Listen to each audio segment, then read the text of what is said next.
morning. You're up. Oh, I'm up. You're up. All right, this is Rachel. She's my wife. She's also my business partner and my best friend. She's a local girl, grew up around Park Rapids. She's owned a business way longer than I have. Has a pretty rich background in design, both in furniture, interior, and interior surfaces. Would that be accurate? Yep. And then she likes to run really far in the real cold. This is Jeremiah, my husband and also my business partner. Jeremiah's a military kid, so he's kind of lived all over the country, and he's lived in other countries. He never wanted to own a business, so that's one big contrasting thing between the two of us. I've been a business owner for 20 years. Jeremiah never wanted to be one. Things change. He's also a professional nerd. He has a background in IT, and then he does product development. He's also a foodie and one of those super tasters, so those people that take a bite into a meal and can kind of dissect each element of what creates those flavors. He's one of those people. So that's kind of part of what built the framework for what got us here as business owners. All right, so here's a bit about how we got started. Like I said, Jeremiah is a nerd. So not only is he a professional nerd, but he's one that likes to deep dive on topics. It's not uncommon for me to get home and for him to tell me all about jet engines. Why that's important, I have no idea, but apparently that's what he was reading that day. One day he also came home with a ridiculous amount of habanero peppers. Up until that point, the only thing we'd used habaneros in was a stew. Well, that's 2 pounds of peppers. That would be an awful lot of stew. I don't think I could take it, neither could my heartburn. But what I didn't know is that he had been reading about fermentation as a food preservation technique, and it's something that he wanted to try. So what you're seeing up on your screen there is our very first batch of habanero hustle. He set it up, told me what his plans were to make it into sauce, and I was super skeptical. This, to me, looks super sketchy. I thought for sure we were gonna die. Because growing up, you're taught, put everything in the fridge. That's the normal thing. You don't leave produce out. I obviously hadn't deep dived on fermentation up until that point. Now that said, he blended it into sauce. I was super, super worried about trying it, because again, I thought we were gonna die. Straight habanero sauce, super spicy, but the moment I tried it, I knew for sure that it was gonna be a business. Took a little bit more to convince him of that, but six weeks later, we launched off the deck hot sauce, and we started selling in that time frame too. So really short startup phase. Don't start a business in 6 weeks or less. Yep. Another thing not to do is start 2 businesses in under a year. In January, he started to get bored. He was talking with a couple of his buddies about opening a brewery. He worked all the logistics of what that would look like and then realized it's one of those that wasn't really an attainable thing because it takes an awful lot of money to get to that point. And none of us had money. That's a problem. What he settled on, though, was trying to make soda for a Radler. So he started flavor development on that, and it was not easy. So habanero hustle was one of those that the first batch was our recipe and still is our recipe. So he knocked it out of the park right away. Soda was one of those that he had to keep trying and trying to get to a point where it was something that we'd feel comfortable selling. So between the time of January and then the Red River Market in July is kind of where we had that time frame to build the flavors to a point that we felt comfortable launching the product, and then that was the start of Flannel Fizz. So we've got really 2 principles that guide everything we do, and the number 1 principle that matters above everything else is that we make the best fucking products that we can make at any time. Like, for those of you who don't like cursing and all that, I get it, I understand, but both of us have a lot of experience working on products and working with products that we weren't proud of. And so if we're gonna pour our heart and soul, our time and our lack of sleep into something, it had to be amazing. The other principle is that anybody we work with, we deliver on time, we pay on time, anybody who's volunteered with us and helped us out, we work really hard to be amazing partners and amazing employers. And we trust that if we take these two things, put them together, that'll be communicated to the end customer. So when it comes to our business partnership, I'm more on the creative end as far as the design end and the community end goes. Jeremiah is the nerd, so as far as the product development end, that's where his skill set comes in. So there's things that I want to talk about when it comes to preserve that are kind of more towards those community ends.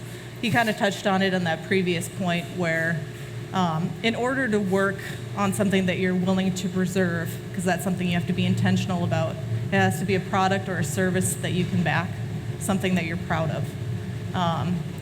So that was one of the main things that we've tried to have as our core principle as a business or as businesses, is to produce products that we're proud of.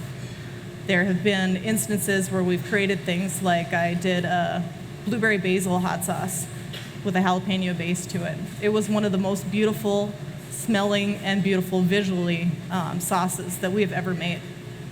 But when I tried it, it wasn't hot. It's tough to sell a product as hot sauce when it's not hot. So even though the flavor was good, it didn't fit what we are as a product or as a business. So it's something that we didn't bring to market. If you, as a business owner, or if you're selling a service, it doesn't have to be a product.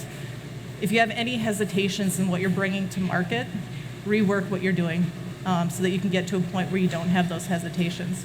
Because I really feel like in the back of your mind, if there's something that's haunting you, that is kind of preventing you from pushing that product forward, it's going to hurt your sales. It's going to hurt how you're going to be able to progress as a business, because you can't work and you can't work through those baby phases of building a business if you aren't proud of what you're doing or what you're producing. And then when it comes to preserving that, so for us, we are a farm-to-bottle hot sauce. We also are a zero-waste soda maker. So we take no shortcuts. That takes an awful lot of time. As you scale as a business, it's easy to try to take those easier routes to grow, but that for us doesn't preserve what our core principle was, which is producing the best fucking products we're capable of at all times. And then we like to protect what we have preserved. There have been opportunities that we've run into where we could have scaled before we were ready. In 2018, we were nominated for a Good Food Award for our Habanero Hustle. That's a organization or community around the country that focuses on businesses in the food industry that are ethically sourced ingredients, just kind of raising the bar of gourmet food to be more of that farm-to-bottle, regionally sourced. When we got nominated for that award, we were tempted to try to scale quicker than we were ready for at that point. We were still just very much in the infant stages of our business. But we took a look at all of the logistics that it would have taken to grow to that point, and it would have meant sacrificing what we were preserving. It would have meant having to use other ingredient sources, importing peppers and things like that to be able to grow to the level that we needed to. And then we've had other opportunities to be in locations and to sell our products in areas that wouldn't have been a good market fit for us. One brand I was thinking of was Massimo. Massimo was a clothing brand that used to be a more rare thing that was more of a boutique type product. Well, in the early 2000s, it got into Target. So it was great because it was accessible for everyone. But then you saw the brand die because it was no longer special. So what had engaged their consumer base to begin with was its scarcity, and that it was felt like it was a higher quality because it was more limited access. It wasn't mass produced. So as a business, there's the temptation in as many locations as you can possibly be at so that you have as much market reach as you can possibly have. But that doesn't mean that you're preserving your quality or your brand image. So that's all goes back to protecting and preserving what we've built, which is all built off of producing a product that we're proud of and the elements that it takes to keep us there.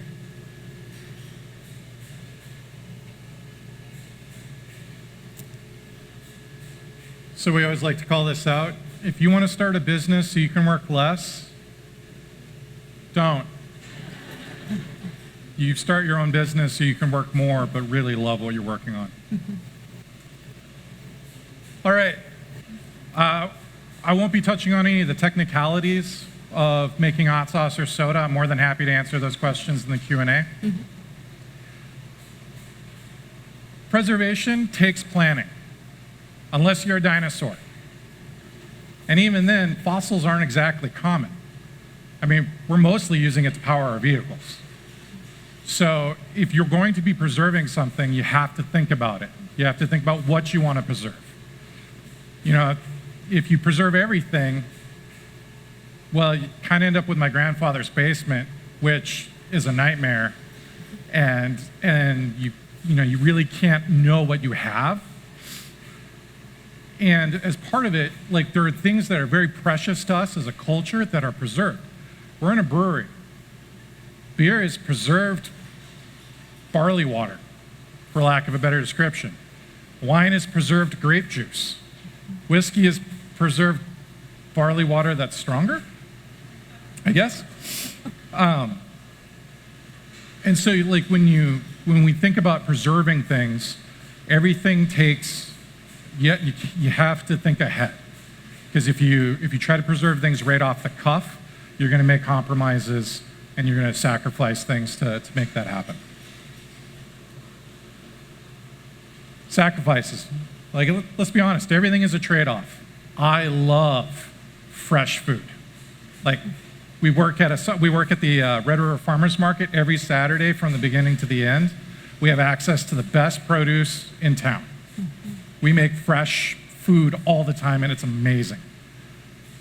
Hate to break it to you, but the peppers in those sample bottles, they're not fresh. Most of that was fermented at least 2 to 3 months. So we sacrifice that fresh vibe for a little bit of lactic acid funk and kind of a new product. But you do have to sacrifice. It takes us at least a bare minimum of 22 days to make one batch of sauce. So it takes time. We're not even talking like whiskey. Like whiskey that's aged 50 years. 2 world wars happened within 50 years. So, planning and committing time, it takes space. You can ask Casey.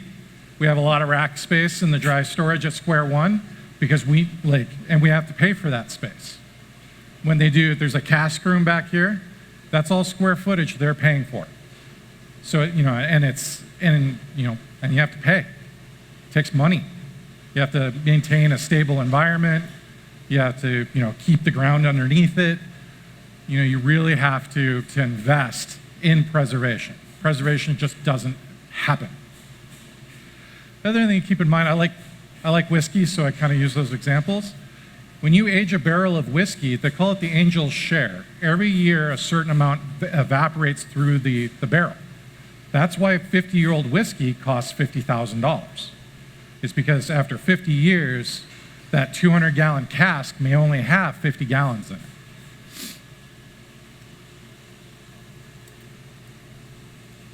And then last but not least is you got to be flexible. Creating and preserving products means you have to kind of bend and accommodate. Love fresh food. Learn to love fermented food. I like soda. Well, yeah, I like my soda. And we had to bend and work with the ingredients that we have. We work with the only cranberry producer in Minnesota. And so, taking that ingredient and being flexible enough to do something interesting with it that kind of honors it. The same with the rhubarb. Yep. And then it's all about learning your pairings. Our sodas come with cocktail recipes because some people like putting booze in their soda. Some people don't. You have to learn to be flexible enough with what you've got so you can get the most out of it. But a big part of that is also knowing when to pitch it. Like our sodas, we've done shelf life tests. Our sodas in a keg in a fridge are good for months and months. We don't use artificial preservatives. We keep everything at the fewest number of ingredients possible, but it doesn't taste as good. So to preserve our quality, we make determinations on every single batch at every single step of the way as to whether it'll continue or not. We lose right now roughly 5% of every batch of hot sauce we make to temperature conditions that we can't really control. Sometimes because we use local produce.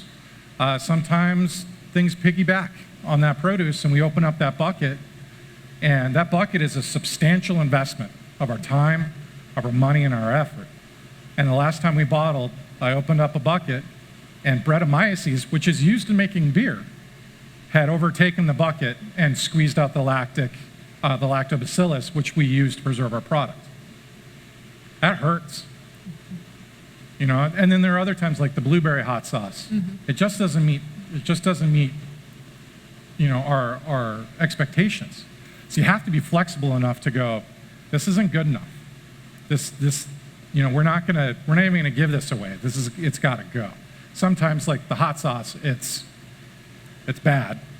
So like, we're just not gonna serve it. But with the soda, we have a cola recipe that took 12 iterations to dial it in and to make it something we were proud of. We've done our lemon lime rosemary, which is our second most popular soda we ever made, happened because a ginger supplier kind of screwed us over and we needed to bring something to market, and we had a lot of rosemary, and I had kind of a half-assed lemon lime formula that was a good place to start, and so we kind of just took these high quality ingredients here, you know, made some iterations, and it worked out. So really being flexible around, you know, what your expectations are, what you want to do, what you want to get out of it is super important.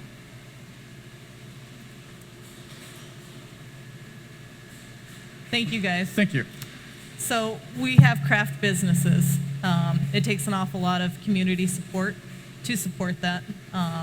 It's easy to go and to pick out the sriracha sauce with the green lid that's only a couple dollars a bottle. I know that you guys make an intentional choice to support local, so we wouldn't be here if you guys weren't doing that.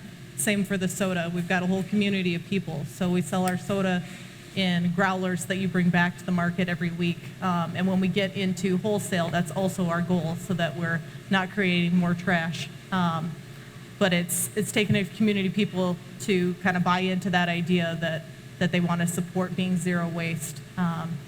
You guys have inspired us as creators to keep innovating in this space. So we just appreciate you guys for doing that. We do have samples on the table, or the bar. You just take take a pretzel chip, dab a little bit of hummus on it. If you like hummus, you don't have to. And then going from left to right is from mildest to hottest. Govern thyself accordingly. I had a teenage girl come up 2 years ago. Yep. Came up to the booth. She demanded the hottest hot sauce we had. She sounded like she knew what she was talking about. I gave her a sample and she promptly started crying.